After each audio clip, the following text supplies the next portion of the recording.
अस्सलाम वालेकुम जी। मैं हूं Abdul Rauf Khan, former Pakistan test and international cricket player. जैसा कि आप जानते हैं कि जो 2024 का आगाज़ था वो टेस्ट क्रिकेट के लिए इंतहाई शानदार रहा है। और टेस्ट क्रिकेट का जो कि एक फार्मेट था बिल्कुल डाई डाउन हो रहा था, और जो शॉर्ट फार्मेट था T20 उसकी बहुतात की वजह से टेस्ट क्रिकेट में लोगों की दिलचस्पी बहुत कम हो रही थी। मगर इस तरह 3 टेस्ट मैचेस खेले गए इस साल के अवाइल में, जनवरी के मंथ में उन्होंने दोबारा जो रिवाइवल किया, आप एक तरह से कह सकते हैं, टेस्ट क्रिकेट का। इसमें जो पहला टेस्ट मैच खेला गया साउथ अफ्रीका और इंडिया के दरमियान, जो कि केप टाउन में खेला गया, और बहुत ही एक इंटरेस्टिंग, आप उसको पिच कह सकते हैं, इंटरेस्टिंग बल्कि इन सेंस कि आप जो पिच थी वो फास्ट बॉलर के लिए आप उसको पैराडाइज एक पिच कह सकते हैं। उस पर जो साउथ अफ्रीकन टीम थी पहली इनिंग में 55 रन्स पर आउट हो गई। बहुत ही शानदार बॉलिंग की उसमें सिराज ने और बुमराह ने, और 55 रन्स पर उन्होंने साउथ अफ्रीका को आउट कर दिया। मगर उसके बाद इंडिया भी कोई इतनी खातिर खा लीड नहीं ले सकी और 153 पे इंडिया आउट हो गई। उसके बाद जो सेकंड इनिंग आई साउथ अफ्रीका की उसी डिफ़िकल्ट पिच पे, उसमें 176 रन्स किए साउथ अफ्रीका ने, और उसमें 100 रन्स की इनिंग खेली मार्करम ने। और मार्करम की जो इनिंग थी बहुत ही आउटस्टैंडिंग। मैं कहता हूँ कि इस तरह की इतनी मुश्किल तरीन पिच पर इस तरह की एक इनिंग बहुत ही कम देखने को आपको मिलती है। मेरे ख्याल के मुताबिक टेस्ट क्रिकेट की हिस्ट्री में इससे best inning against fast bowling की मैंने अपनी लाइफ में नहीं देखी। और अब इसको कह सकते हैं कि एक बहुत ही एक मास्टरपीस और मास्टर क्लास इनिंग थी, एक जो कि फास्ट बॉलर्स के लिए जैन फास्ट बॉलर के खिलाफ खेली गई और मुश्किल तरीन पिच पर खेली गई। गो के इंडिया को 79 रन्स का टारगेट मिला, और उन्होंने 3 विकेटों पर वो टारगेट अचीव कर लिया और साउथ अफ्रीका को शिकस्त हुई। मगर उसके बावजूद जो इस टेस्ट मैच का खासा था, एक तो ये था कि इंडिया ने 1-1 से सीरीज़ बराबर कर दी साउथ अफ्रीका में, और इंडिया के लिए बहुत बड़ी अचीवमेंट थी। दूसरा जो मार्करम की इनिंग थी वो बहुत ही आउटस्टैंडिंग, आप उसको एक इनिंग कह सकते हैं, जो कि बहुत ही अरसे के बाद किसी भी बैट्समैन की तरफ से देखने को मिली। एक बहुत ही पैराडाइज जो पिच थी फास्ट बॉलिंग के लिए, सीम बॉलर्स के लिए उस पर। अच्छा, उसके बाद जो सेकंड टेस्ट मैच जो कल ही ख़त्म हुए हैं 2 मैचेस, इसमें एक तो बहुत ही इंटरेस्टिंग मैच हुआ जो ऑस्ट्रेलिया और वेस्ट इंडीज़ के दरमियान खेला गया। और उसमें इंटरेस्टिंग आप इस इन अ सेंस कह सकते हैं कि वेस्ट इंडीज़ की क्रिकेट बहुत ज़्यादा डाउन चली गई थी। आपको याद होगा कि पीछे जो वर्ल्ड कप हुआ वेस्ट इंडीज़ की टीम उसमें भी क्वालिफाई नहीं कर सकी, क्वालिफाइंग राउंड में शिकस्त खाकर नीदरलैंड से और श्रीलंका से वो बाहर हो गए। और एक जो उनकी वेस्ट इंडीज क्रिकेट थी वो बहुत ज़्यादा डिक्लाइन पे जा चुकी थी। उन पे बहुत ज़्यादा क्रिटिसाइज़ हो रहा था, और क्रिटिसाइज़ भी बिल्कुल ठीक था कि एक ऐसी टीम जिसने अर्ली 2 वर्ल्ड कप जीते हों, जिसने Clive Lloyd, Viv Richard, Michael Holding, Joel Garner, Andy Roberts, Courtney Ambrose और कोर्टनी वाश जैसे आउटस्टैंडिंग किस्म के सुपरस्टार्स वर्ल्ड क्रिकेट को दिए हों, तो उसका इस तरीके से वर्ल्ड कप से भी बाहर हो जाना और फिर उस तरह जो उनकी क्रिकेट का डिक्लाइन था, वो बहुत ज़्यादा कोई डाइजेस्टेबल नहीं था पूरी वर्ल्ड जो क्रिकेट है उसके लिए।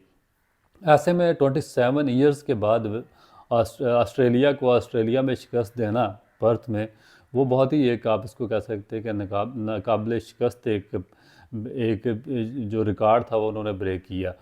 उसमें जो क्रेडिट जाएगा वो शमार जोसेफ को जाएगा, जो कि अपने कैरियर का बिल्कुल सेकंड टेस्ट मैच खेल रहे थे, और जितनी आउटस्टैंडिंग किस्म की उन्होंने इस मैच में बॉलिंग की, सेकंड इनिंग में उन्होंने 7 विकेटें ली।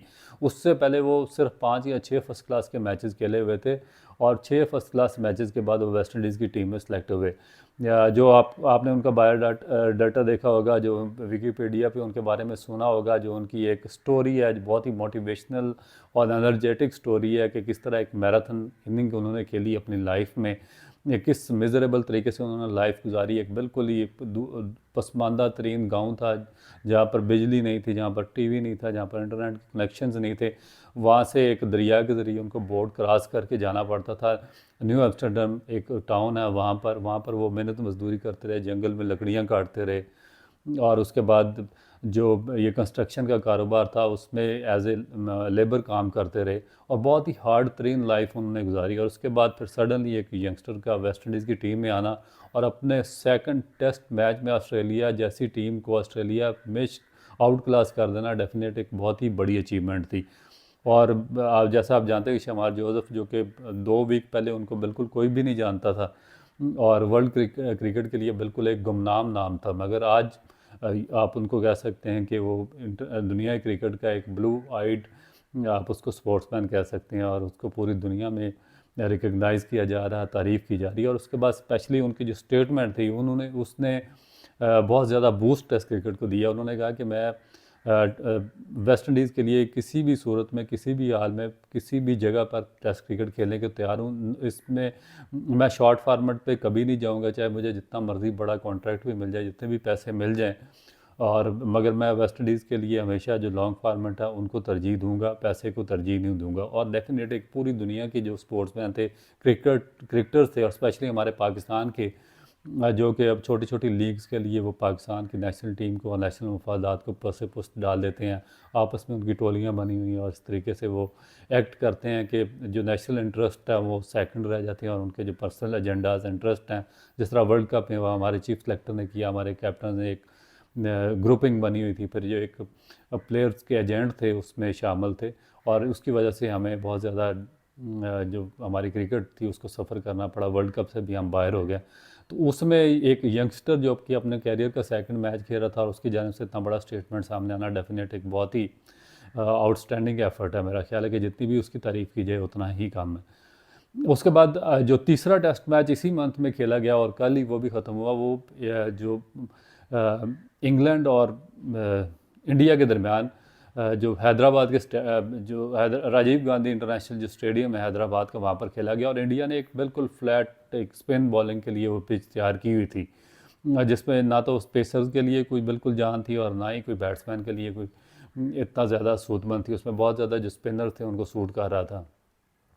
उसमें उन्होंने जो इंग्लैंड की टीम थी उनको उसको पहली इनिंग में 240 या बहुत कम स्कोर पे आउट किया। फिर सेकंड इनिंग में जो इंडिया ने बैटिंग की 420 रन्स की, ये एक बड़ी लीड थी, और यूँ लग रहा था कि जैसे ये एक इनिंग से जो इंग्लैंड की टीम है वो शिकस्त खा जाएगी, और इस तरह बहुत ही आसानी से इंडिया ये मैच जीत जाएगा। और जिस तरीके से ब्रेक हो रहा था, जडेजा खेल रहे थे, अश्विन खेल रहे थे, अक्षर पटेल जिस तरह की बॉलिंग कर रहे थे उस स्पिन पेज पर, वो आउटस्टैंडिंग बॉलिंग थी। और अर्ली उन्होंने 4 विकेटें भी, जो इंग्लैंड की टीम है, बल्कि 5 विकेटें ले ली थी। मगर उसके बाद सेकंड इनिंग में जिस तरह ओलिवर पॉप ने कम बैक किया, और मेरा ख्याल है कि एक बहुत ही इम्प्रेसिव 3 इनिंग खेली है। और एक और इसको आप जो मार्करम की मैंने पहले बात किया, उसके बाद एक और मास्टरपीस इनिंग आप कह सकते हैं, जो कि किसी भी बैट्समैन की तरफ से जो सब कॉन्टिनेंट की पिचेस है उन पर खेली गई। और मेरा ख्याल है कि ये एक शानदार इनिंग थी जो पॉप की जानिब से खेलने में आई। 196 रन, ना सिर्फ उन्होंने लीड ख़त्म की इंडिया की पहली इनिंग की, बल्कि उन्होंने उसके उस लीड को बराबर किया, फिर 231 रन्स का टारगेट सेट करवाया, और लास्ट विकेट वो पॉप की थी। बदकिस्मती से अनफॉर्चुनेटली वो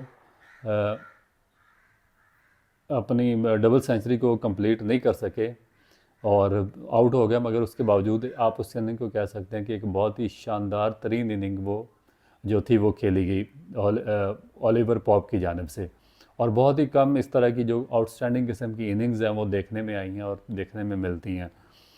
तो उसके बाद जब इंडियन टीम बैटिंग करने आई तो लग रहा था 231 रन का टारगेट उतना ज़्यादा मुश्किल नहीं है, क्योंकि जो पिचेस हैं वो सूट करती हैं, और इंडिया ने अपने बिल्कुल फेवर में पिच बनाई थी। मगर उसके बावजूद बड़ी आउटस्टैंडिंग किस्म की कैप्टनसी की है जो बेन स्टोक्स हैं उन्होंने, जिनका एक रिमार्केबल रिकॉर्ड है सब कॉन्टिनेंट में टेस्ट क्रिकेट में। पाकिस्तान को यहाँ पर वाइट वॉश करके गए थे।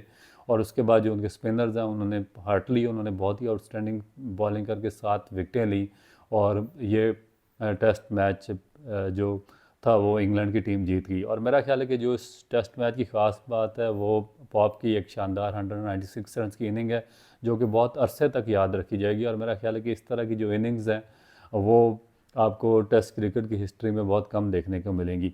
और ये जो मंथ है वो मेरा ख्याल है कि जो टेस्ट क्रिकेट के लिए बहुत ही एक यादगार मंथ साबित होगा, जो बिल्कुल बिगनिंग है 2024 की। और मेरा ख्याल है कि ये जो ईयर है वो उसमें टेस्ट क्रिकेट को एक दोबारा इसको सर्वाइवल मिलेगा, और उसके बाद उसकी रिकग्निशन जो है वो अगर T20 क्रिकेट से कम नहीं तो उसके बराबर ज़रूर खड़ी होगी। और मेरा ख्याल है कि बहुत ज़्यादा लोगों का जो इंटरेस्ट है और जो ऑब्ज़र्वेशन है वो दोबारा वापस टेस्ट क्रिकेट की जानिब आएगी। उम्मीद है कि आपको ये वीडियो पसंद आएगी। इंशाल्लाह एक नई वीडियो के साथ दोबारा आपकी खिदमत में हाज़िर होंगे। इजाज़त दीजिए। Thank you.